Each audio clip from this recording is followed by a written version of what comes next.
Greetings, explorers. My name is James, and I am an explorer. I go around exploring everything from nature, van life, historical places, weird and creepy places. This is a special episode where I'm headed to Richmond, Virginia, specifically Jackson Ward, to attend a roda. This is going to be the story of Capoeira de Angola.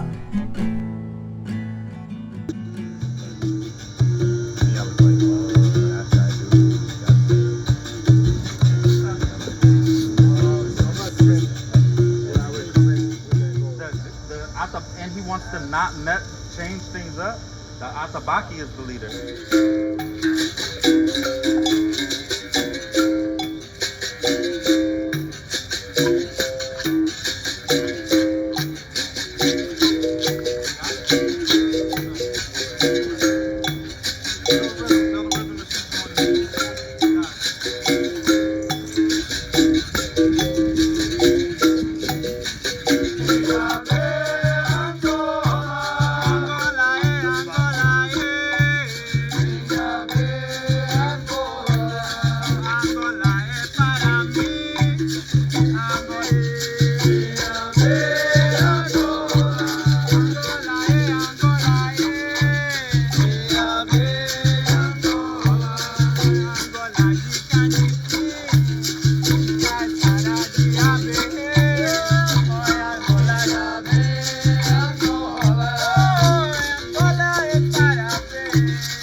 So far, the first experience of me experiencing capoeira was just so, I don't even know the words for it, like majestic. I don't even know if that's a good word for it, but I love it. It's captivating, definitely.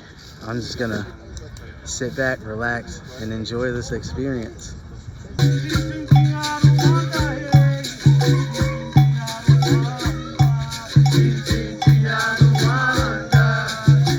My name is Janal. I've been doing capoeira for 20-something years. What is capoeira's life for me? It's a way of learning. It's a way of teaching. It's a way of seeing the world. So, you know, my family does capoeira. My community does capoeira. I teach movement. I teach music. I teach everything through capoeira. So it's really a way of life for me. And, you know, it's a way of spreading a culture that's a very healing and a resistance to the system that oppresses us. So that's what I'm learning. I'm still learning about what it is, though. So I'm interested to see what happens next, you know?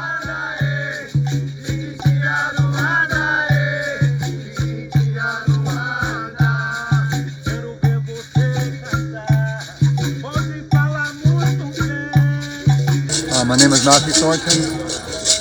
Capoeira means many things. It has a personal meaning. It has a self-preservation meaning. For me, it means also finding empathy in space, and I find knowledge in African knowledge, African language, African information, and it helps me understand where I'm going and where I've been. At this point, I was vibing and feeling the connection between the beat and the dances. It was honestly an eye-opening experience for me.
is Khalid Thompson.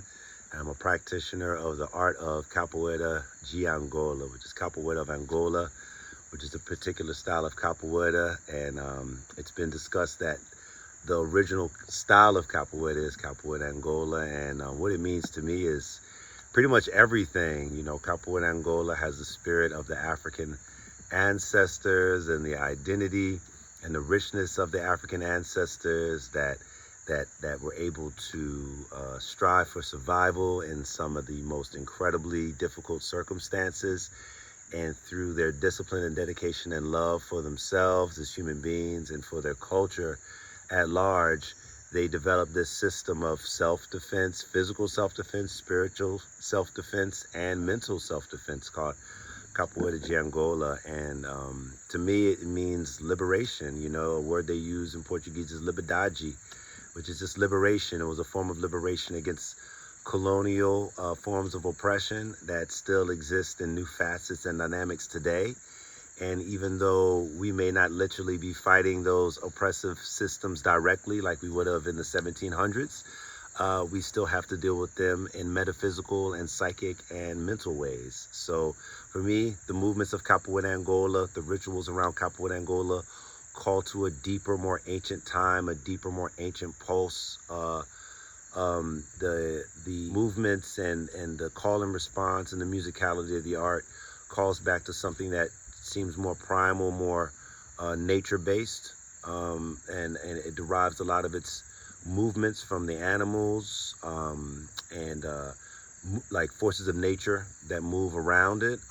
So, you know, to me, capoeira, as vida, as Mestre Pastinha would say, a Master Pastinha would say, who's probably one of the people that would be considered of championing Capoeira Angola and bringing it into a more kind of, I would say, institutional framework, like promoting the art, promoting the African heritage, and promoting the spiritual upliftment that comes with it. So he said, you know, capoeira is everything the mouth eats. It's life. It's capoeira es vida. So for me, it's life. You know, it's art is my passion, but Capoeira Angola is right up there, you know, with it. It means everything to me. It means being able to learn how to be flexible, how to appear off balance, but be completely on balance, how to always leave people with assumptions about you that they think they know, but they don't really know what you're cooking up or how you're sizing up the situation or how you're dealing with the situation. So all of those elements are really appealing to my personality and to how I kind of do things. So it's just an incredible art form, and for anybody who decides to partake of it in whatever form or fashion, whether it's just, you know, peeping it from an intellectual standpoint, like, hey, I'm glad I know about this culture and I want to just, you know, intellectually explore the richness of it, to people who full on want to engage in the art in the holistic way and, you know, perform the movements and sing the songs.